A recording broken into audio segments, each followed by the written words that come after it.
మంత్రబలం కార్యక్రమానికి స్వాగతం.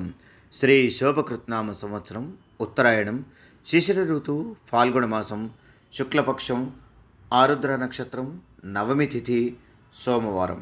ఆరుద్ర నక్షత్రం సోమవారం కలిసి వచ్చినందున ఈరోజు ఎవరైనా శివనామస్మరణ చేసినా, శివుడిని పూజించినా, ఆరాధించినా వారికి కోటి సోమవారాల వ్రతాన్ని ఆచరించిన విశేష ఫలితం కలుగుతుంది.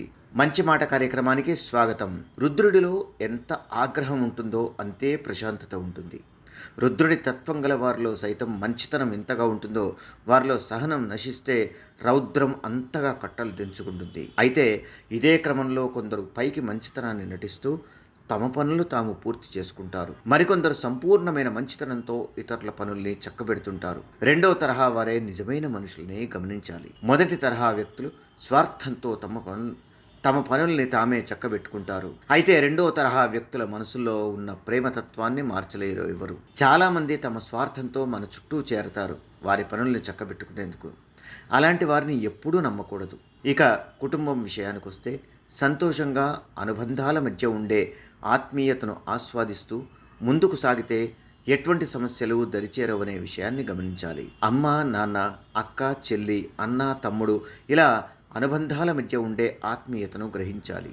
అప్పుడే సంపూర్ణమైన ఆనందం మన సొంతమవుతుంది. స్వార్థపరుల బారిన పడితే మన జీవితం నష్టాల పాలవక తప్పదు. దివ్య పూజ కార్యక్రమానికి స్వాగతం. ఇంట్లోని నెగిటివ్ ఎనర్జీ దూరం అయ్యేందుకు ఈరోజు ఉదయాన్నే పుట్టమన్నుతో శివలింగాన్ని తయారు చేసి ఎర్రచందనంతో అలంకరించి భస్మార్చన చేయాలి. పూజ అనంతరం హారతినిచ్చి యథాశక్తి నైవేద్యాన్ని సమర్పించాలి. పూజలో వినియోగించిన భస్మాన్ని రేపటి నుండి ప్రతిరోజు కుటుంబ సభ్యులంతా నుదుట ధరించాలి. వాస్తు పరిహారం కార్యక్రమానికి స్వాగతం. వాస్తు అనేది మన జీవన విధానాన్ని శాసిస్తుంది అనడంలో ఎటువంటి సందేహం అవసరం లేదు. ఎందుకంటే మనం ఎక్కడైనా ఏదో ఒక ఇంట్లో నివసించాలి, అది తప్పనిసరి.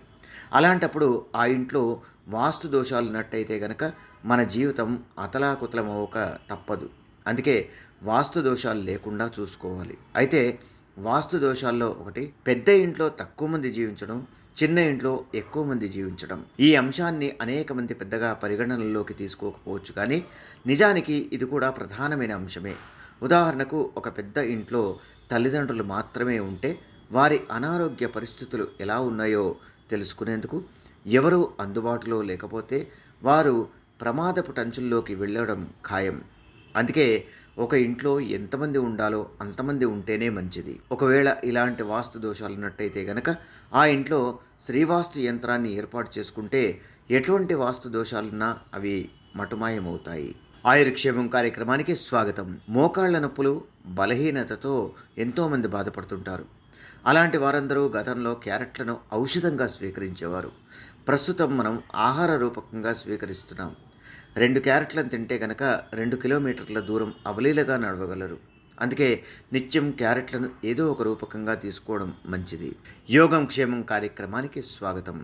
శత్రు బాధలు దూరమయ్యేందుకు ఈరోజు సాయంత్రం దుర్గాదేవి ముందు నువ్వుల నూనెతో కానీ, ఆవాల నూనెతో కానీ, విప్ప నూనెతో కానీ దీపారాధన చేసి ఎర్రని పుష్పాలతో పూజించి అమ్మవారికి ఎర్ర చందనాన్ని తిలకంగా దిద్దాలి.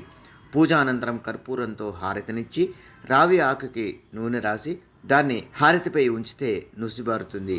ఆ నుసిని నుదుట ధరించాలి. సర్వే జనా సుఖినో భవంతు.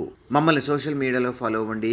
లింక్స్ వీడియో క్రింద డిస్క్రిప్షన్లో పొందుపరిచాము. అలాగే ఓంకారం కార్యక్రమాన్ని జీ తెలుగు ఛానల్లో తప్పక చూడండి. అందరికీ నమస్కారం. ఈరోజు మీకు అందరికీ కూడా శ్రీవాస్తు యంత్రం గురించి పరిచయం చేయడానికి వచ్చాను. శ్రీవాస్తు యంత్రం మీరు చూస్తున్నారు. శ్రీవాస్తు యంత్రం. ఈ శ్రీవాస్తు యంత్రం ఈ విధానంగా 9 ఇంచెస్, ఇలా 9 ఇంచెస్, ఇలా 9 ఇంచెస్ ఉంటుంది. తదుపరి బ్యాక్ సైడు ఇలాంటి 9 చక్రాలు ఉంటాయి. ఫ్రంట్ ఈ ఒక గ్లోబ్స్లా ఒక 9 డాట్స్ ఉన్నాయి చూడండి, ఇలా 9. ఇది శ్రీవాస్తు యంత్రం అనేది ఒక కాస్మిక్ ఎనర్జీని అట్రాక్ట్ చేసుకుంటుంది. నెగిటివ్ ఎనర్జీని ఇంట్లో నుంచి బయటికి తరిమేస్తుంది. ఇది మీకు అందరికీ దానికి పరిష్కార మార్గంగా నేను ఇవి సూచిస్తున్నా.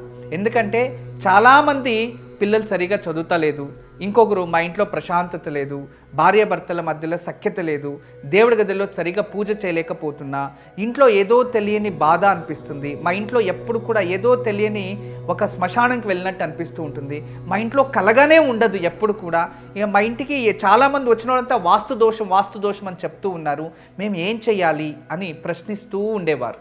వాళ్ళందరికీ కూడా ఒక మార్గోపాయం చాలా రోజుల తర్వాత రీసెర్చ్ చేసి ఇప్పుడు ఈ శ్రీవాస్తు యంత్రాన్ని మేము చూపిస్తున్నాం. ఈ శ్రీవాస్తు యంత్రాన్ని ఎప్పుడైతే ఎక్కడ ఫాల్ట్ అనిపిస్తుందో అక్కడ ఒక మేక కొట్టి తగిలించాలి, అంతే. పిల్లలు చదువుతా లేదు, చదివే రూమ్లో పిల్లలు ఏకాగ్రతగా చదవాలి అనుకుంటున్నారా, అక్కడ ఒకటి తగిలించండి. మీరు నిద్రించే ఒక రూమ్లో మాకు సరిగా నిద్ర వస్తా లేదు, పడుకుంటే చెడు కళలు వస్తున్నాయి, నిద్రించే గదిలో ప్రశాంతత లేదు అనిపిస్తుంది, అక్కడ ఒకటి తగిలించండి. లేదు ఎవరో వాస్తు దోషం అని చెప్పారా, ఇంట్లో వాస్తు దోషాని కోసం ఇంటి హాల్లో ఒకటి తగిలించండి. లేదా పూజ గదిలో ఏదో ప్రశాంతత లేదు, సరిగ్గా ఏకాగ్రత లేదు, మెడిటేషన్ చేయలేకపోతున్నా అంటే పూజ గదిలో ఒక మేక కొట్టి అక్కడ ఒకటి తగిలించండి. ఎక్కడైతే ఇంట్లో వాస్తు దోషం ఉంది అని ఎవరైనా చెప్తారో ఆ ప్రదేశంలో ఆ ప్లేస్లో జస్ట్ ఒక మేకు కొట్టి దాన్ని తగిలించండి, ఆ వాస్తు దోషం అక్కడి నుంచి వెళ్ళిపోతుంది. చాలా అద్భుతము, చాలా విశేషమైన శ్రీవాస్తు యంత్రం మీ వరకు తయారు చేయించాము. దీన్ని ఉపయోగించండి, దీన్ని లాభం పొందండి. నమస్కారం. వాస్తు యంత్రం సంప్రదించవలసిన నెంబర్లు 8844452344 040682766622.